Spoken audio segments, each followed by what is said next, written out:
राज civil service online YouTube channel पर आपका स्वागत है। आज हम पढ़ेंगे 4 सितंबर 2023 का करंट अफेयर।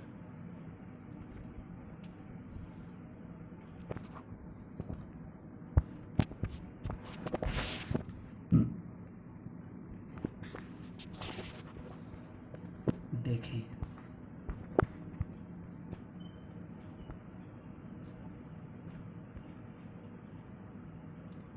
तो आज का पहला क्वेश्चन है, राज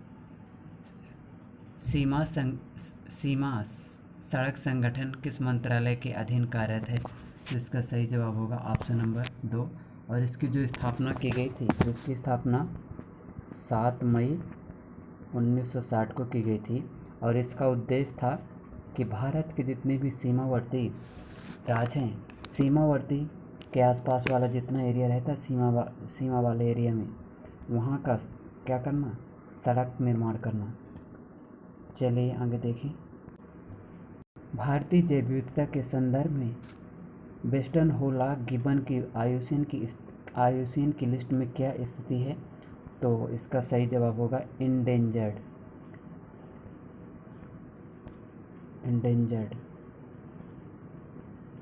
आगे देखें। हाल ही में मुंबई में भारत का नया युद्धपोत महेंद्रगिरी को लॉन्च किया गया है। और जो इस महेंद्रगिरी है, तो महेंद्रगिरी का जो निर्माण किया गया है, तो महेंद्रगिरी जो है, तो इसका निर्माण जो प्रोजेक्ट 70A के तहत निर्माण किया गया है, जो कि निर्माण के क्रम में 7वें नंबर का है। आगे देखिए। निवारक निरोध के संबंध में निम्नलिखित कथनों पर विचार कीजिए। ऑप्शन नंबर 1, इसका अर्थ है कि किसी आपराधिक अपराध के लिए सजा के रूप में हिरासत में रखा जाता है। इसे भारतीय संविधान के अनुच्छेद 22 में से परिभाषित किया गया है। तो उपरोक्त में से कौन से कथन सही हैं? केवल एक, केवल दो, एक और दो दोनों।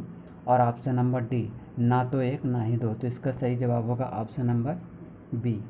तो उसमें इसका उद्देश्य ये रहता है कि किसी व्यक्ति को शक के आधार पर गिरफ्तार किया जाता है, तो शक के आधार पर गिरफ्तार कर दिया जाता है, जिसका उद्देश्य होता है लॉ एंड ऑर्डर मेंटेन करके रखना।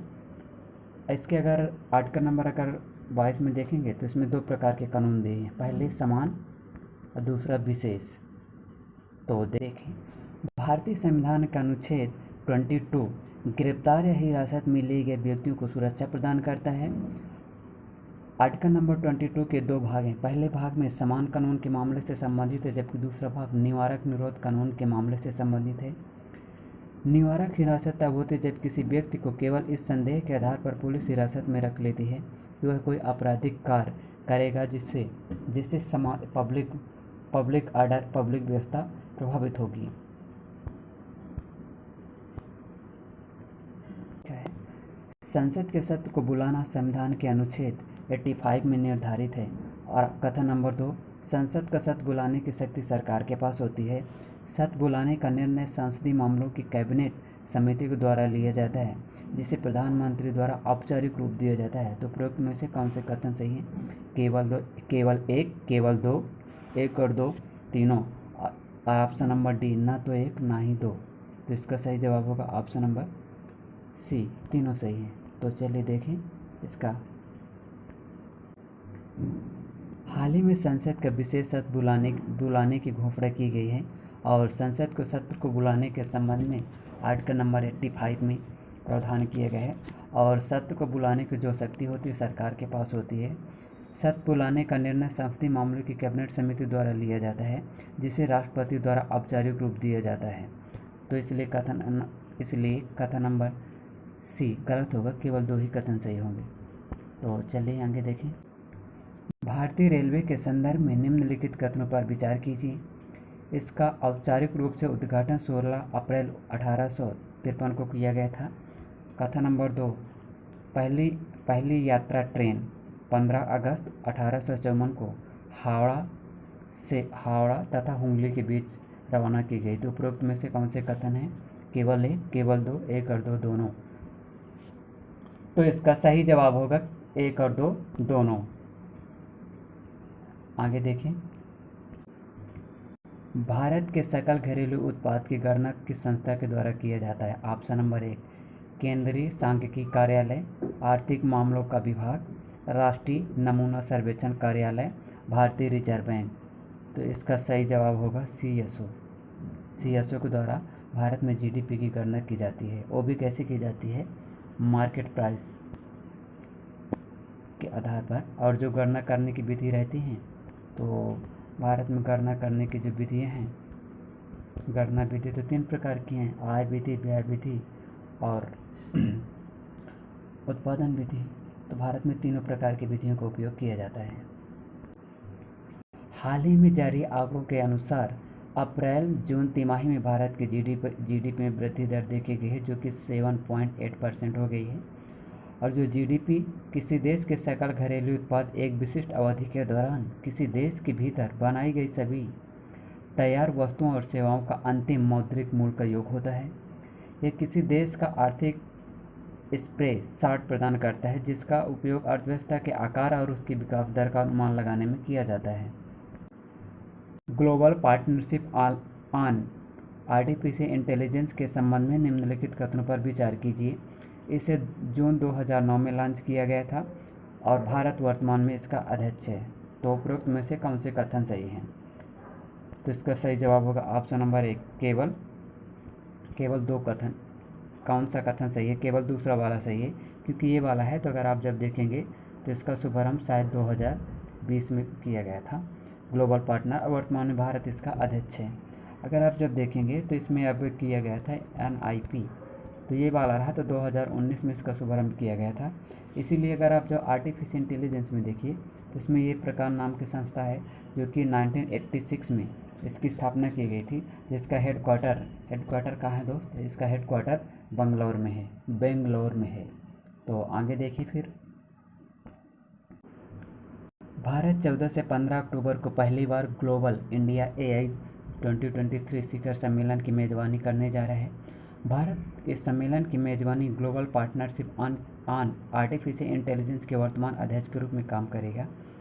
यह महत्वपूर्ण आयोजन है जो आर्टिफिशियल इंटेलिजेंस के क्षेत्र में दुनिया भर के शोधकर्ताओं, स्टार्टअप, निवेशकों और अग्रणी आर्टिफिशियल प्लेयर्स सहित प्रमुख हस्तियों को एक साथ लाने का मंच है। कुल मिला के कहूँ तो ये क्या है दोस्त? एक मंच है, एक प्रकार का मंच होता है ये मंच है। इसी मंच में पूरे विश्व को एक साथ लाने का प्रयास करेगा। एक वर्तमान में भारत इसके क्या है? अध्यक्ष है। और जो आर्टिफिशियल इंटेलिजेंस के जनक रहे थे, तो जॉन मैकार्थी को माना जाता, जॉन मैकार्थी को जनक माना जाता, जो कि 1956 में पहली बार आर्टिफिशियल के संदर्भ में जब देखिए कि जापान के द्वारा 5वीं जनरेशन के आसपास 1975 के आसपास इसका ज़्यादा तेज़ी से विकास होता है। देखिए, global partnership artificial intelligence AI के उपयोग को बढ़ावा देने के लिए अंतर्राष्ट्रीय पहल है, जो मानव अधिकारों और लोकतांत्रिक जैसे मूल्यों को सम्मान प्रदान करेगा। इसे जून 2020 में 15 सदस्यों के साथ लॉन्च किया गया था। गिब्बन्स के संबंध में देखिए, गिब्बन्स सभी वानरों में सबसे छोटे और सबसे तेज होते हैं। इनका अगर जो आवास स्थल देखिए, दक्षिण पूर्वी एशिया के उष्णकटिबंधीय और उपोष्णकटिबंधीय जंगलों में निवास करते हैं। पश्चिमी हुलाक गिब्बन को IUCN की रेड लिस्ट में इंडेंजर्ड के रूप में नामित किया गया है।